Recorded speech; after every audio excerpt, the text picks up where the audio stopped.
If you are somebody with anxious attachment style, you would use mindfulness to calm yourself down.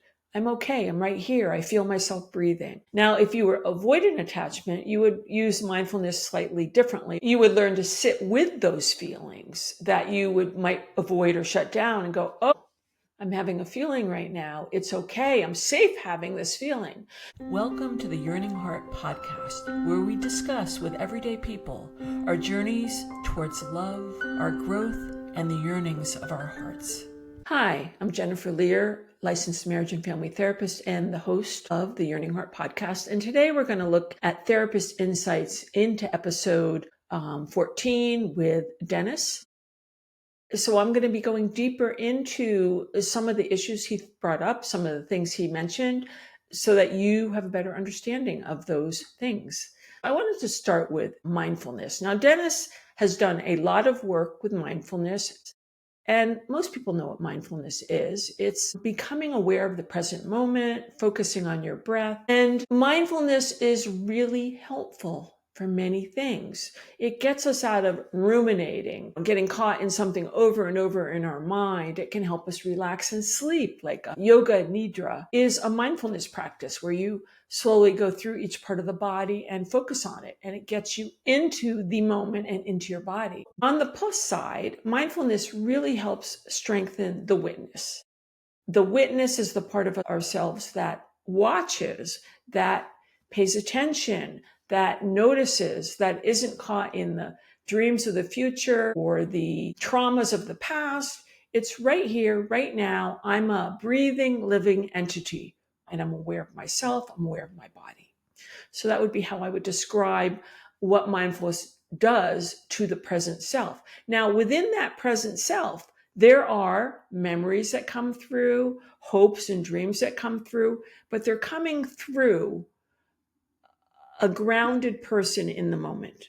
They aren't like you've lost yourself and you're just in the throes of the past or the dreams of tomorrow. So it's very grounded. Now, when we're mindful, we're looking at what is happening each moment. Like if my body's tense, I would say, oh, I feel tension in my throat, or I feel tension in my back, or I feel tension in my shoulders. We're aware of what's going on, and there's almost a dialogue where we're mentally noticing what's happening in our thoughts, in our feelings, in our body. But we're not merged with it. We are witnessing it. Some of the advantages, regular mindfulness practices, whether it's yoga or breathing or, meditation practices, really help activate the parasympathetic body response so that we are calmer, we are not activated, and we're not so reactive. And we begin to pick up cues. So, for example, as a therapist, as a mindful therapist, if I'm sitting with someone and I notice that they keep looking down, or tapping their foot or moving, I might wonder, because I'm noticing in the moment, and I may or may not, depending on the situation, bring up what is happening in your body right now. I notice you're tapping your foot. And they might then become aware, I'm feeling anxious. That's just an example of how one could use mindfulness in a practice with other people. Although mostly we work with mindfulness within ourselves. So the disidentification of mindfulness. So instead of, I am so angry at you, I feel anger coming up in me. And it creates a little space where I'm not angry so much as noticing my anger.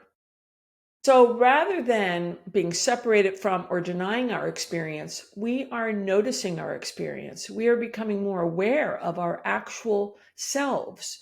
And this is really useful, not just for self-regulation, but for co-regulation. Before I get into that, I want to talk about how mindfulness can be used defensively, because while it's very positive, it can be used defensively, meaning as a shield against knowing oneself better. We could, for instance, focus so intensely on what's happening in the moment, we're blocking out other things. We're blocking out an awareness of a memory that needs to be revisited, of a grief that is with us, that our psyche needs to engage with. So mindfulness can be used to block our deeper feelings. And I'll give you another example. So let's suppose the grief is rising up. Let's suppose I have something happened, my dog died, something, I'm very sad. But instead of allowing that grief to have a place in my life, in my psyche, in my feeling life, I were to focus on my breathing and get rid of it. Just breathe. There's nothing, I'm not feeling anything. That is using mindfulness defensively. I'm not allowing myself to feel all of my feelings. So it's blocking feelings instead of noticing feelings and witnessing feelings. And let's suppose you're in a fight with someone and you use mindfulness to detach. Now, there's a good and a bad. There's a plus and a minus there. You don't want to get caught in reacting, and you don't want to rise above it and not feeling anything. If you aren't feeling anything, who's present to engage with the other person? And if you're feeling things too intensely, you can overreact and not be really available to have an engaged conversation with the person you're dealing with. I'm going to give you some red flags to indicate that you could be using mindfulness defensively. And that would be if you feel flat or numb, meaning you're detached from your feelings to such a degree that you feel less alive. You really quickly try to get away from your feelings and try to go somewhere else in your head. So instead of allowing the difficult memories or thoughts to come up and say, oh, I'm having a difficult memory, I'm having a difficult thought, you get rid of them. They're banished. And in a sense, that's being avoidant with yourself. You're avoiding parts of yourself that are integral to who you are. You want to just notice, am I using mindfulness to avoid myself or to witness myself and work with myself? And that would be sort of the defining criteria to know how you're using mindfulness. And the reason I bring this up is not because Dennis, in a podcast I did with him, not because he was misusing mindfulness, I'm sure he wasn't, but because it can be misunderstood and can be misused. And I wanted people to be aware of that. Another thing that you can do is, let's suppose you have a feeling come up and you're not crazy about it. I feel sad right now. And you don't just say, oh, I feel sad right now. I feel sad, but what does the sadness want from me?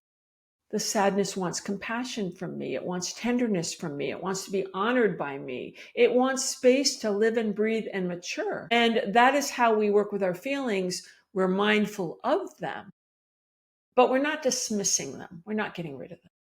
If you are somebody with anxious attachment style, and that's my history, I used to have anxious attachment style, I had quite a bit of anxiety, but you would use mindfulness to talk to yourself.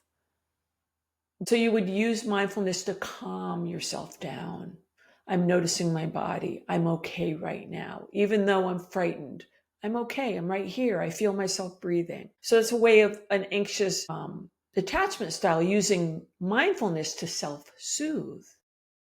Now, if you were avoidant attachment, you would use mindfulness slightly differently, or you could. You would learn to sit with those feelings that you might avoid or shut down and go, oh, I'm having a feeling right now. It's okay. I'm safe having this feeling, because the avoidants tend to push the feelings away, and the anxious attachment style, they get caught up in the feelings. Feelings are big. They can have big feelings, whereas the avoidant is going to sort of try to stay away from knowing what they're feeling inside.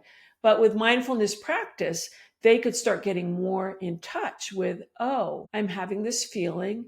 It's okay. It's safe to have this feeling, and sort of talk themselves into having more feelings and getting to know their feeling self better. Now, in Dennis's case, he used mindfulness as a way to make cognitive choices. So because Dennis, in his previous relationships and then now in his current 32-year relationship, he uses his mind very strongly to stay present with his partner, to expand compassion and curiosity, to not react. And this helps his relationship because he's able to find the space, the breathing room, to be compassionate, to be curious about his partner's feelings. Why are they feeling this way? Oh, they're different than me. I don't like that, but it's okay. He even says, get over it. He's talking to himself. Get over being upset right now. You can handle this. You can be with this situation. And so while he's got his feelings, he knows what they are. He also is holding his feelings back so that they don't interfere with his communication process with his partner. Now, everyone does it differently. That would probably not be my way. I would bring more feelings into it. But that was his way and it works for him. He's in a 32-year-long relationship. I don't know Dennis well enough, and I haven't talked to him long enough to know how he engages with his deep feelings of shame, which he mentioned, and fear. And both of those feelings are part of his history, part of what he's come out of, part of what he needed to manage in order to make good choices in his life. And he even said, if you believe you're not enough, how will you ever get enough of anything good or right in your life? And that's a great statement. So here he's moving into teaching himself, training himself, talking to himself, telling himself, I am enough, even though his shame tells him I'm not enough. And so he is actually telling his shame, you are enough.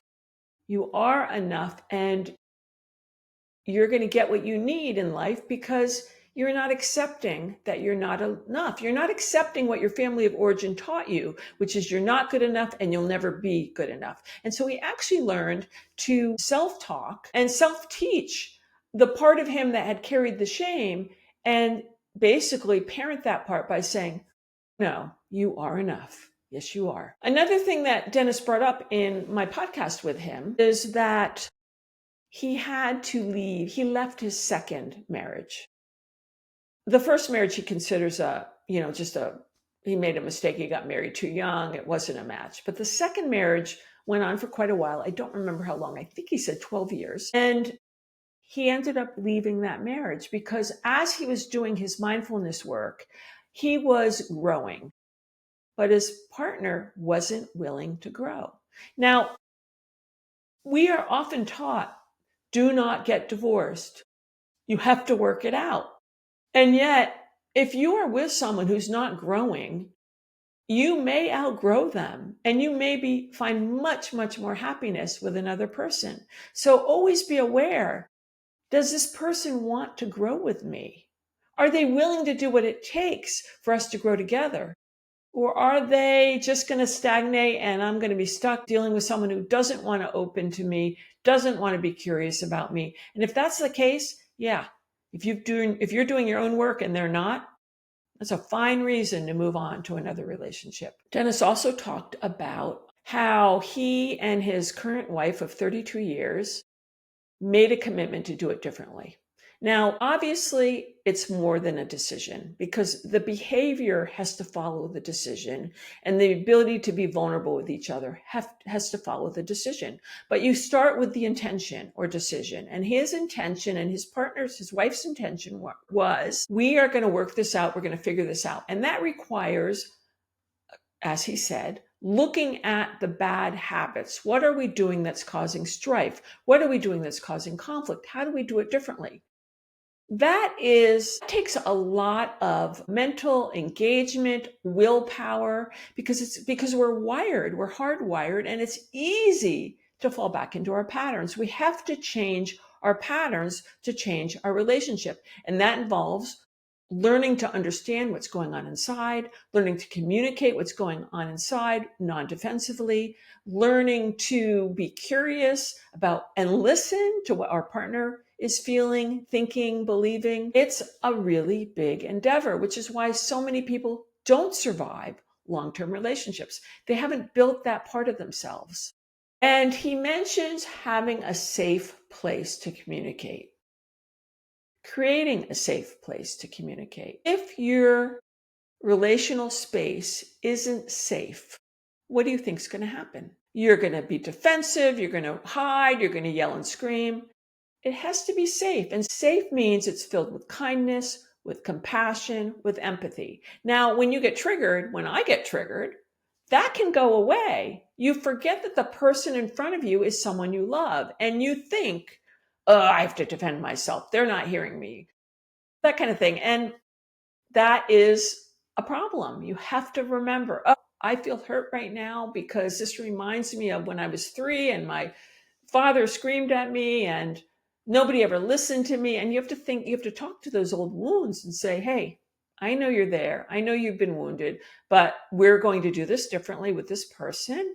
And he has wounds too. And we're going to try to communicate our hearts and our feelings and our wounds so that we understand each other and we can move through this impasse.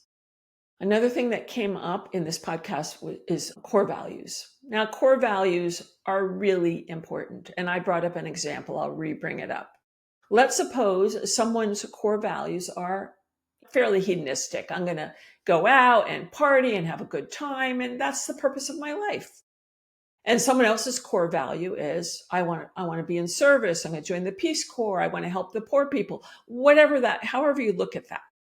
Those two core values do not work that well together because the purpose of each person's life is at odds. They're hitting each other at odds. And you want to be with someone who shares enough of your core values, whether it's raising children or being creative together or traveling together. I mean, there's many, many, many different core values, but there has to be some harmony in the core values for your lives to work together. And that's why it's so important to talk to each other before you make a commitment about what's really important to each of you, and notice what turns the other person on. What turns them on in terms of how they live their life? Do they want to go out every night to expensive dinners? Do they want to stay home and read in front of the TV? I mean, all that stuff is really important. And that's where we get into core values. So another thing Dennis mentions, he mentions this idea of I can't control what someone else is doing, but I can control my reactions. And you can see right there is where the birth of his mindfulness came from. He realized at some point in his life that things were going to happen that were upsetting to him that he had no control over, but he did have control over himself. And so he learned to focus on his breathing. Breathe so that I don't get out of control, so that I don't try to make this person conform to my desires and wishes, so that I have a handle on myself. And that is a great start to have that ability in a relationship. Anyone who can have the ability to say, you get to be you, I have to work on myself. That's an extremely helpful piece of a relationship, building a relationship. Dennis also talks about being highly involved in the process. He calls it the creative process, but it's actually the process of engaging, of living, of whatever you're involved in, but detaching from the results. And he talked about how him and his wife, and I don't know how they did this, but they looked at 95 houses before they bought one together. I could see that becoming frustrating. But he said, I decided to stay involved in the process. He probably told himself, yes, I can look at another house. Yes, I can be patient. And he didn't attach to any of the houses he looked at. It was like a journey, a trip. We're traveling. We're going to look at all these things. And at some point, somewhere, it'll click. And having that attitude allowed him on house 10 to not say, this is it. I'm done looking at houses. We have to pick one. Because that would have just brought strife. And they wouldn't have gotten to the house that made them both happy, that they both could collaborate with, that they both could collaborate in and make their home. He can be a little harsh on himself. He said, if they don't agree with me, and we'll go back to the 95 house example, get over it. To himself, he says that, meaning don't have a hissy fit because you're not getting your way. And he's actually setting a boundary up with himself that he is going to not make a big fuss over something that isn't how he thinks it should be. He's going to allow that to be, which is gracious and generous. And he's not controlling. He's not saying it has to be my way. So helpful in a relationship. I brought up this idea, and this comes from emotionally focused therapy for couples, which I have training in. that the attachment is so important. Our attachment to others, the emotional, intimate attachment, is a driving force in our lives, that we yearn to feel special and seen and acknowledged and have our partner be available emotionally and physically and in every way. And I said, well, you are detaching, and yet we are dealing with a theory of attachment. And what came out of that is that he is attached to the person he loves, but he's not attached to the outer things, which house they get, what car they buy, where they go on vacation, more of that. He lets go of the things that don't have to do with honoring the connection with the person he loves. That is how we use attachment. We attach to the person we love, but they don't have to do it our way. They're separate, different individuals. And we have to come to terms with we may not always get to do it our way. We actually have to compromise. Sometimes we do it my way, sometimes we do it your way, sometimes we do it our way. He also talks about embellishing what works instead of focusing on what doesn't work. Because in every relationship, there will be things that don't work and things that do work. If you focus on what doesn't work, you are making it bigger. Now, if it's a game changer or deal breaker, focus on what doesn't work. But if you're trying to make a relationship work, focus on what works. You may have to do repair in the area that doesn't work, but when we focus on what works, we are sitting in a positive place. When we focus on what doesn't work, we are often creating our own unhappiness. Sometimes that's unavoidable because what doesn't work is so big, the relationship is not salvageable. If, however, what doesn't work is smaller and what works is pretty good, focus on what works. It's a great way to stay connected and not be attached to everything being merged or perfect, because we come into these relationships often undefined, undifferentiated, meaning we think the person should be our exact mirror. Our partners will never be our exact mirror unless we're both unformed babies. When we grow up, we have differences. We are not exact. What we have to learn is not that our partner is our exact mirror, but we can build a bridge between two completely different people with different preferences, different needs, different histories, different wounds. That's called differentiation. When we're merged and the person we are merged with doesn't do what we think they should do, doesn't match our expectation, we are left disappointed, angry, hurt, and that is an emotional roller coaster. That is not the purpose of a relationship, to be merged. The purpose is to grow up into your own individual self and understand how to relate to this very different person who triggers us, who isn't perfect, who does things that are annoying, that kind of thing. So I'm sure there was much more that could be talked about from the episode with Dennis in the Yearning Heart podcast, but I think I covered some of the main points that I thought would be helpful to the listener to define some of what we talked about in that episode. I'm Jennifer Lehr. I'm your host. If you found this helpful or enjoyed it, please share, like, subscribe, comment so that I can get my work out into the world. And thank you so much for listening. I also have an app called Reconcile that is out on both the Apple app and Google Play stores. And I'd love if you would try that. I also love feedback on anything I do. Always so helpful. Thank you so much.